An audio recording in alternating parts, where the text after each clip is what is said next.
Oga sewa, Prabowo langsung borong alutsista paling canggih di dunia. Rencana pembelian pesawat tempur Sukhoi Su-35 dari Rusia yang dilontarkan sejak 2017 tak menemui titik terang. Ancaman sanksi Amerika Serikat diduga jadi penghambat.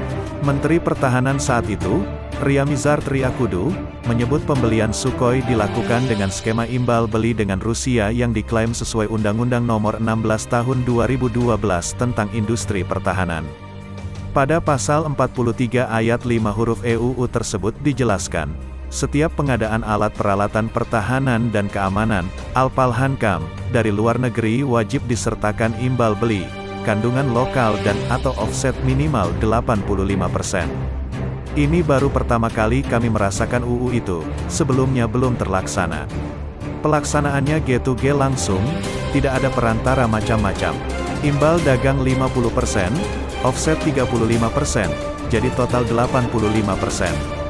Ini juga membantu ekspor keluar, jadi ada nilai tambah, kata Ryamizar di Gedung Kementerian Pertahanan, Agustus tahun 2017 silam. Dalam perjalanannya, pesawat tempur itu tak kunjung datang. Pada 2019, Rusia sempat mengatakan sejumlah negara tak menyukai rencana Indonesia membeli 11 jet tempur Sukhoi Su-35.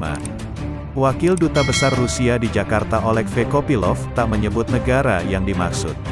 Ia hanya menuturkan beberapa negara itu bahkan mencoba mengancam agar Indonesia tak jadi membeli pesawat perang buatan negeri beruang merah tersebut. Indonesia tetap berkeinginan untuk melanjutkan kontrak pembelian Sukhoi meski beberapa negara mencoba mengancam Indonesia. Tapi Indonesia tak merasa terancam. Ini sangat bagus, kata Kopilov dalam jumpa pers di kantornya, Desember tahun 2019. Media asing melaporkan Indonesia berpotensi batal membeli pesawat tempur itu karena ancaman sanksi dari Amerika Serikat. Rumor pembatalan ini muncul setelah seorang pejabat Indonesia yang tak ingin disebutkan namanya menuturkan pihak AS telah menegaskan bahwa pemerintahan Presiden Joko Widodo bisa kena sanksi jika terus melanjutkan kontrak dengan Rusia. Dikutip dari Bloomberg, pejabat yang mengetahui kontrak pembelian jet itu mengatakan bahwa sejumlah koleganya sudah berulang kali mempertanyakan alasan pelarangan pembelian jet Rusia dalam beberapa pertemuan dengan Menteri Pertahanan Negeri AS dan sejumlah pejabat lainnya. Pejabat itu memaparkan bahwa pejabat AS dengan gampangnya hanya menjawab bahwa itu adalah kebijakan negeri Paman Sam. Amerika memang memiliki undang-undang yang dapat menjatuhkan sanksi terhadap negara lain, terutama negara mitra, jika kedapatan menjalin transaksi alat utama sistem pertahanan, alutsista, dengan musuh AS. Undang-undang itu dikenal dengan Countering America's Adversaries Through Sanctions Act, CAATSA. UU itu berlaku bagi Rusia dan beberapa negara lain yang juga dianggap AS ancaman seperti China. Namun, Wakil Menteri Pertahanan saat itu, Wahyu Sakti Trenggono membantah kabar tersebut.